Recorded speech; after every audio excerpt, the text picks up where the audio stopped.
Promessa de campanha do Júlio, separar o social do futebol. Se você for perguntar pra ele, ele vai dizer que cumpriu. Cumpriu como, exatamente? Sendo que o futebol é comandado por um cara que só está lá por causa da atuação dele no social. Porque a justificativa é que é pela competência. Então. Só que no estatuto tem 10 artigos que estabelecem que ele não poderia estar lá. Que quando a gente perguntou a ele aqui, ele falou que ele não está ilegal o cargo. Eu transcrevi essa entrevista.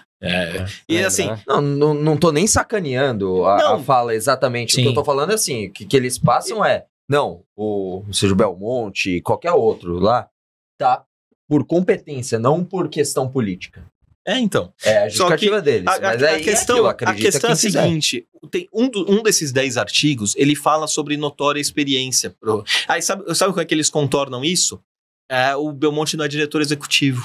É estranho que você pega quais são os diretores executivos do São Paulo. Tem diretor de infraestrutura, de comunicação, de marketing, mas não tem do core business do clube. Ou core business principal, como diz o Júlio na sua... Core business principal é uma boa expressão. O plus a mais. Plus a mais. E você não tem... Assim, o que te arrecada na casa dos 9 dígitos, você não tem um diretor executivo. Por quê? Porque se você chamar o Belmonte de diretor executivo, ele estará completamente ilegal e vai ter uma chuva de processo que vai virar e falar assim, cara, seria muito fácil de resolver isso hoje, o problema. Bastaria ele abdicar do cargo dele no conselho, porque hoje ele tem a experiência que requer, que um dos artigos requer, porque agora ele tá lá há 4 anos ilegal, então agora ele tem a experiência. Mas aí... Notório saber. Mas aí, sem estar no conselho, ele não pode concorrer à presidência, correto? Exato. E aí, cara, até uma pergunta que eu ia te fazer, né, porque eu acho que a audiência geral tem dúvidas quanto à sucessão do Júlio Casares, né? O Júlio, então, cumpre seu segundo mandato agora, se encerra, e aí tem sempre esse papo do sucessor que gera um racha político, tem muita discussão, tem água pra rolar, não é que vai ser, assim, definido agora. Mas fala-se internamente que o Carlos Belmonte é um nome forte também, né? Então vira um nome forte pra virar um concorrente aí direto ao cargo de presidente do São Paulo. Como é que você enxerga isso? E, claro, a sua apuração interna também. Você acha que vai ser o Belmonte, de fato? Eu acho que nem eles lá dentro sabem quem vai ser. Isso é um aspecto interessante, porque você pega as eleições, pelo menos as desse século, que são quando você tem uma cobertura um pouco maior da imprensa, e você pega 1 ano antes da eleição, ou seja, tô falando de dezembro agora desse ano, 1 ano antes da eleição, você já sabia mais ou menos quem que era o grande favorito. Então, na época do Marcelo Portugal Gouveia, você sabia que ele ia concorrer à reeleição, que tinha uma boa chance de ganhar, e depois que ele ia sair, o Juvenal ia entrar, ia ter uma chance monstruosa de ganhar. Tudo isso 1 ano antes. Aí depois o Aidar, aí depois o Leco nem tanto quando ele entrou, porque ele entrou com a renúncia do Aidar, mas quando ele foi se reeleger, já sabia que ele ia muito provavelmente ganhar, e da mesma maneira... E é difícil um eleito não ser reeleito, né? O São Paulo teve quase 50 eleições para presidente na história, e 2 delas foram vencidas pela oposição. As 2 por pouquíssimos votos. Então é um negócio que praticamente inexiste na história do São Paulo. Só que agora a gente está chegando óbvio, ainda tem 10 meses até dezembro, mas a gente está chegando num momento em que talvez a gente chegue a dezembro e não tenha ainda um cenário claro de quem vai ganhar. Porque você tem vários cenários aí. Você tem o cenário de que alguém da situação vai bandear para a oposição para poder se candidatar, né? Com ou sem chance, não sei, é difícil de dizer, teria que saber da pessoa, teria que ver como é que está o momento e tudo mais. Você tem o cenário em que eles se acertam e escolhem um cara para suceder o Júlio, e você não pode nem descartar o cenário do Júlio dar uma de Juvenal e resolver dar o golpe pro terceiro mandato. Você acha que é possível? Eu acho que é possível. Se é provável, não sei dizer, mas que é possível e eu sei que isso já foi cogitado lá dentro, embora ninguém vá admitir isso aí, mas sim, isso foi cogitado lá dentro, e tem pessoas que, se estiverem assistindo, vão virar e falar assim, ele tá falando de mim. Agora, gente, faltam quase 2 anos para a eleição. É muito difícil qualquer cenário. Mas desculpa interromper, é muito difícil qualquer cenário. Por quê? É assim naturalmente, se decide mais em cima da hora, Ou porque você acredita que existem rusgas ali? Não, é porque existem rusgas. Não é assim, a pessoa rusga e fala em ódio. Não é nada de ódio. Talvez em um outro caso seja, mas não é. Divergências. É divergência. Como a divergência atual do Belmonte e do Júlio, que não é não estão de ódio. Tanto é que postaram lá a fotinho deles como se tivessem grandes amigos, não sei o quê. Como se isso fosse dar alguma satisfação para a torcida. Mas assim, tem gente que acha isso não só dos viáveis, dos não viáveis também existe muito isso lá dentro. Pessoas que acham que tem o direito inato de ser presidente do São Paulo. O Leco era um desses. O Leco foi presidente por vaidade. O Leco ajudou a fundar o São Paulo por vaidade.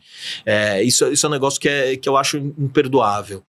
E assim, você tem gente que gostaria muito de ser candidato, Belmonte, Outem, Douglas, Dedé, Mara Casares.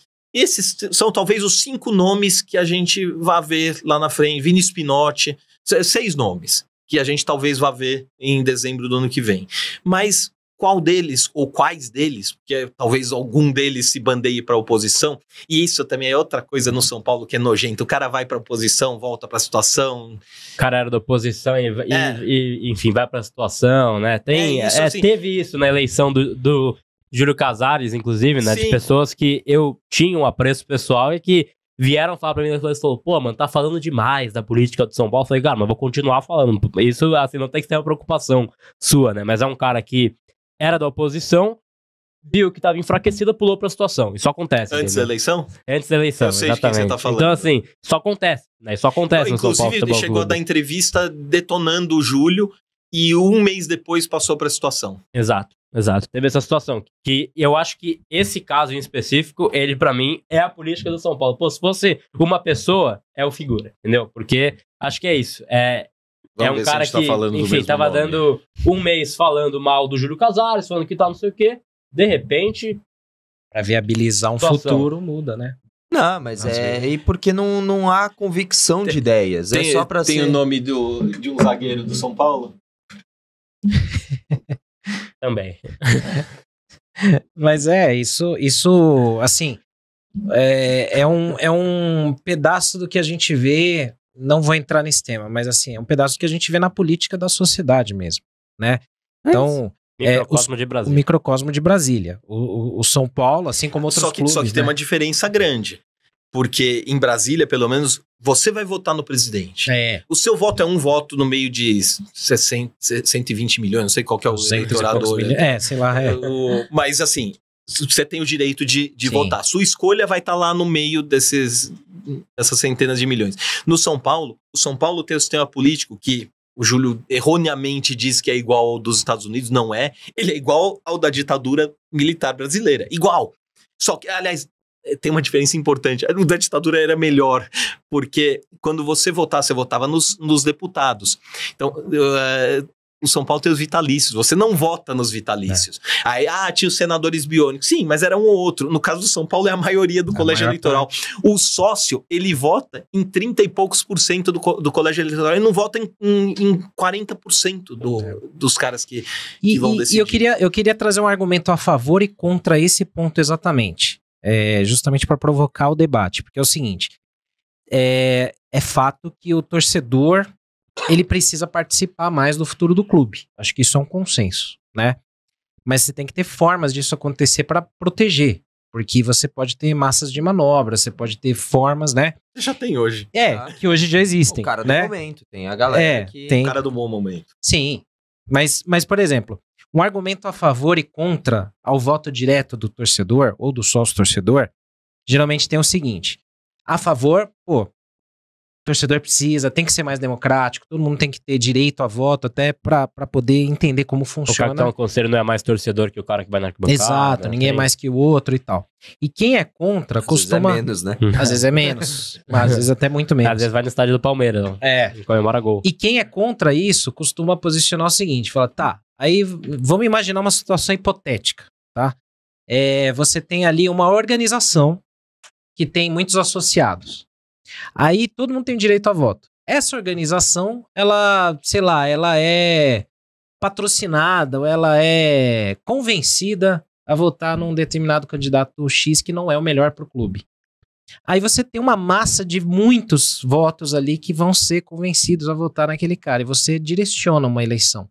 Como que seria o melhor modelo para fazer isso acontecer e tornar isso tudo democrático sem ter tantos riscos como esses? Então, ainda bem que esse argumento não é... Você está só apresentando, não foi você que criou, porque eu vou destruir esse argumento. Sim. É por isso que os caras do São Paulo não dão entrevista para mim, porque eles sabem que teriam a réplica.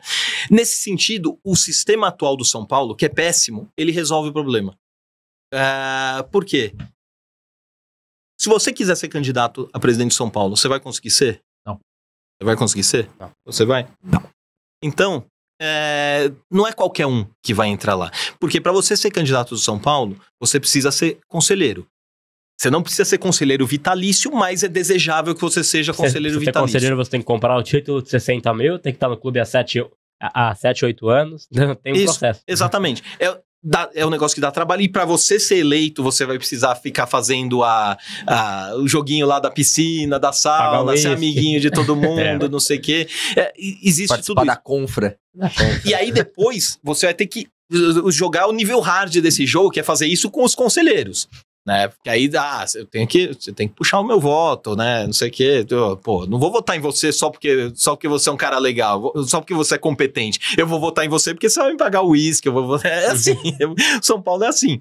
E então, não vai. O Júlio costuma dizer: um ex-jogador que entre lá. Ok, que ex-jogador que vai entrar? O Dario Pereira? Talvez um dos poucos que tem tempo de casa para se eleger conselheiro e tudo mais. Mas ele vai ter que se eleger conselheiro, vai ter que seguir um processo. Então, esse cenário que eles dão, e o Júlio já deu esse cenário algumas vezes, ele é um cenário que simplesmente não existe. É um não argumento. A gente parte de um ponto de partida que simplesmente não vai acontecer. Porque os candidatos, vão ser 2 candidatos, porque o estatuto não tem como você ter um terceiro. E os candidatos vão ser quem eles quiserem lá dentro. Na verdade, a gente está vendo agora que do jeito que o clube foi controlado, é quem eles querem o candidato de situação. Porque até o de oposição eles conseguem controlar se vai ter ou não vai ter.